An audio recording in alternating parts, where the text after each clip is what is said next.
Hey, welcome back. So guys, a quick point that I want to share it with you basically. As part of the previous session, I've been using one particular app, which is this scroll view, right? So I'll be sharing you the source code for that particular app. Okay, so and even in this session also, I'm gonna use a different application. So I'll be sharing you the source code for that particular application, the repo link from where I have it downloaded. That's the first thing.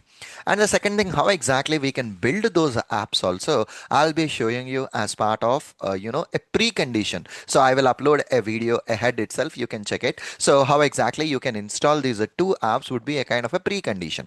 So what I'm going to do right now, as part of the previous session, we have seen a scroll. Right. So here, the next one is scroll while an element basically continuously scroll the element until the specific element is identified. So until and unless you find a specific element, perform a scroll down operation.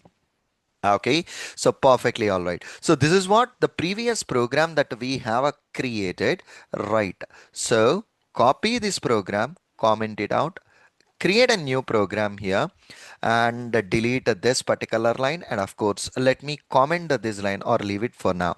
Perform a scroll operation until visibility of an element. Okay, until the visibility of an element. Okay, perfectly all right. If you look at this particular application that I'm discussing right now, this is a vertical scroll. Okay, that's what we did. We just performed some operation. This time I want my program to scroll until it finds a 135. Okay, until it finds a 135, I want it to perform a scroll operation. For that, what I'm doing right now is let me go to the UI.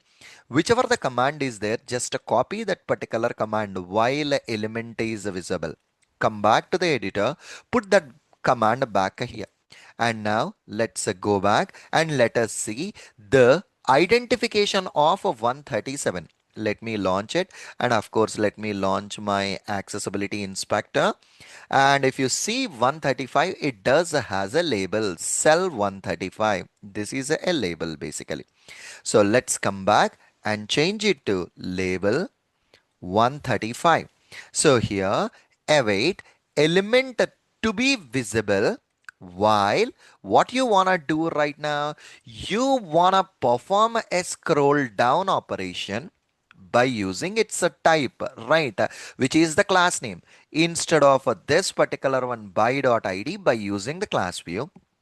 And this scroll down, it's gonna be 500. So that's what the offset I was just giving it. Okay, that's what the offset I was just giving it. So whatever the command I copied from there, I just placed it here. Instead of a text, I changed it to the label. Instead of a id, I just gave it, this is the class name that you want to perform the scroll down operation.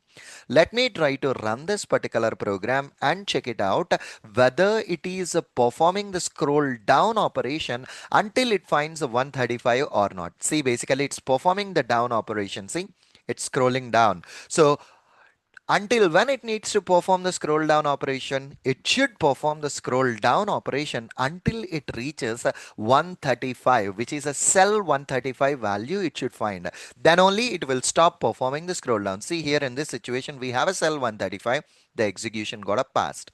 Okay, and it stopped the execution there. Probably on top of it, you may ask it to perform a click operation. You may ask it to perform some other operation. It's up to you. Basically, whatever the operation you want to perform, you can just deal with it.